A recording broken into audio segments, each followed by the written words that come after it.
Suatu ketika Abdullah Al-Umari ini menulis surat, kemudian dikirimkan kepada Imam Malik.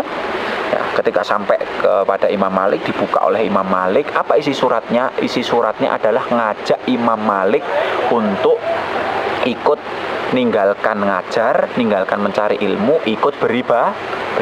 Wahai Imam Malik, berhenti ngajar, berhenti aja cari ilmu, berhenti belajar, ikut saya aja, fokus di masjid, fokus beribadah.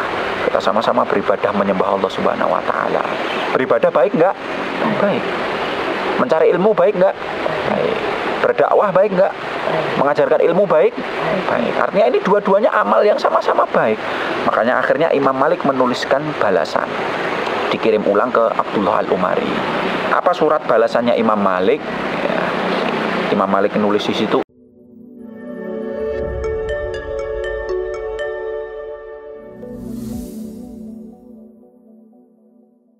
Assalamualaikum warahmatullahi wabarakatuh.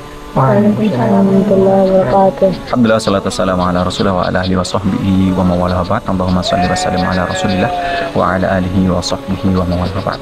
Santri-santriku yang kami cintai dan kami banggakan, pemirsa yang sedang menyimak video ini dimanapun Anda berada, alhamdulillah kita bersyukur kepada Allah Subhanahu wa taala ya, di kesempatan siang ini bisa kumpul di sini. Hari ini Ustaz ingin sedikit menyampaikan materi tentang memilih amal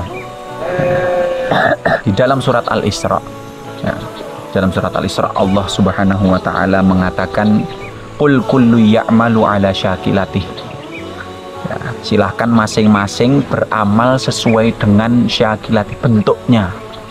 Ya, kalau di dalam tafsir Ibnu Katsir disebutkan ala syakilati ay ala hiddatihi wa tabiatihi.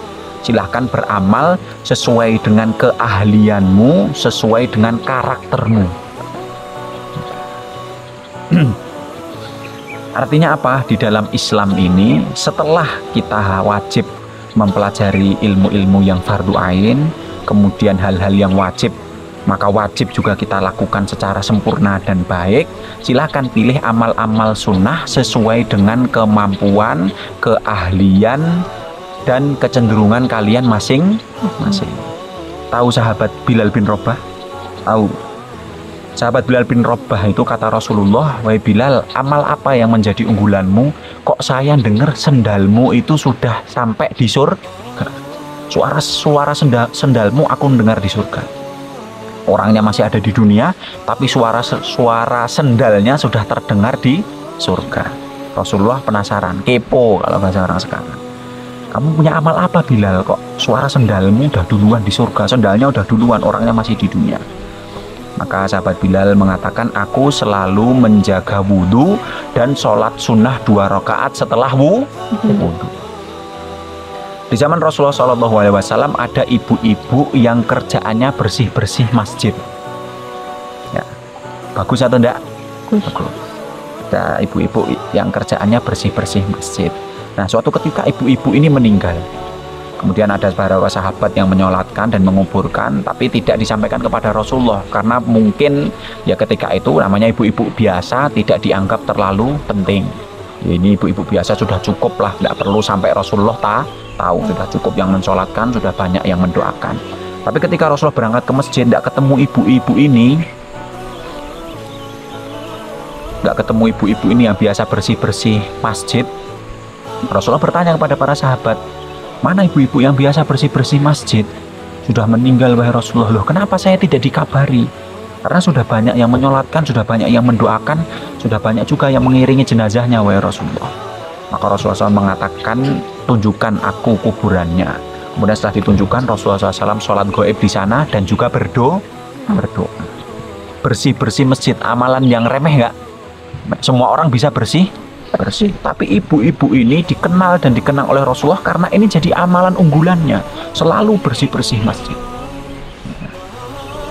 Dan Rasulullah ketika itu ya sedang mengajarkan pada para sahabat dan kita, apapun amalmu, yang penting kamu istiqomah, bermanfaat dan niatnya lillahi ta'ala, pertahankan, jaga. Ya.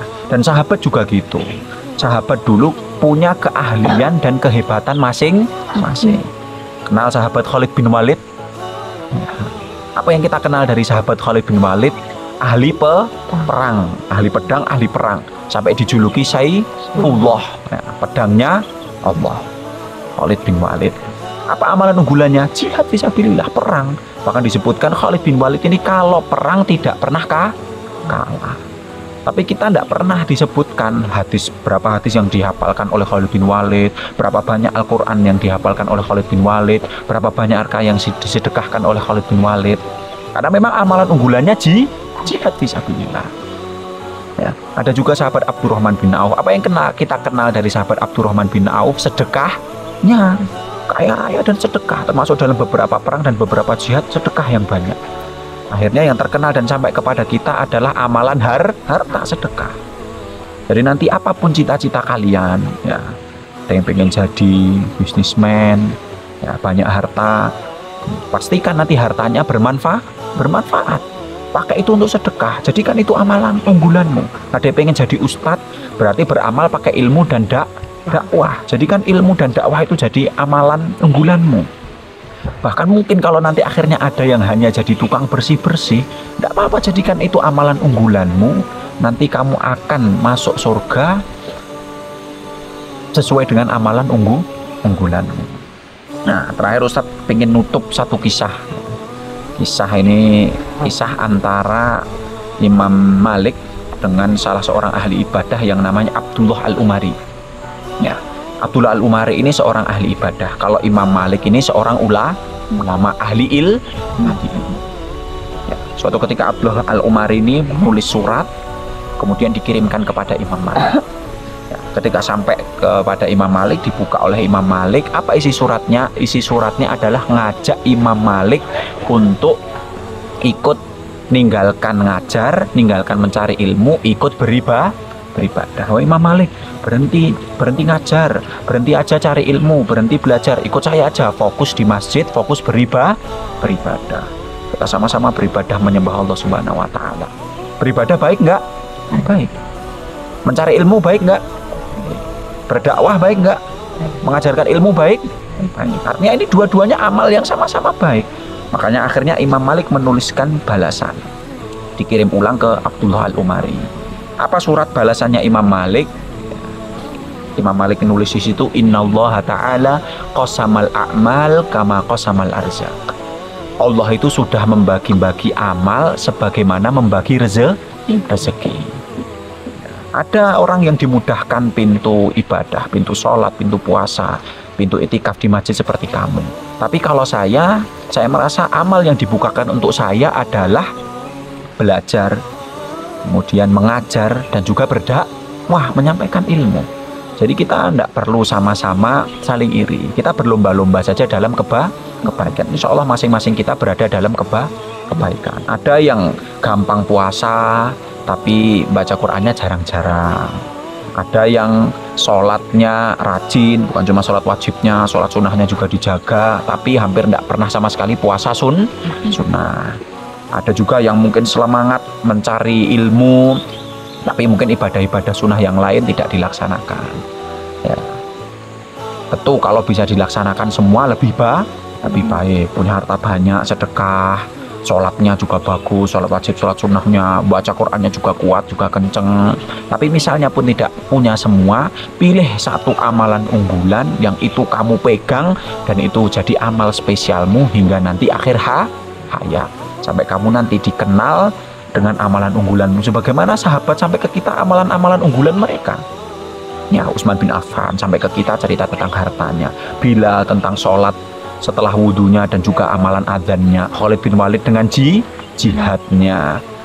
Kemudian sahabat Utsman bin Affan, Abdurrahman bin Auf dengan sedekah hartanya yang bahkan sampai sekarang wakafnya masih ada di kota Makkah sana. Ya. Di Arab Saudi sana, di kota Madinah, ya, di Arab Saudi sana, dan sahabat-sahabat lain yang punya amalan unggulan masing-masing. Jadi kerjakan yang wajib, amalkan yang sunnah, pilih di antara amalan yang sunnah itu yang bisa jadi amalan unggulan masing-masing. Termasuk para jamaah sekalian, ya, setelah jaga yang wajib, pastikan Anda punya satu amalan unggulan yang Anda istiqomahi. Kalau istilah orang sekarang jadi tirakat. Jadi tirakat Anda pegang itu sampai akhir hayat, dan itu jadi catatan amalan unggulan Anda di sisi Allah Subhanahu wa taala nantinya. Kami akhiri, bila taufiq wal hidayah. Assalamualaikum warahmatullahi wabarakatuh.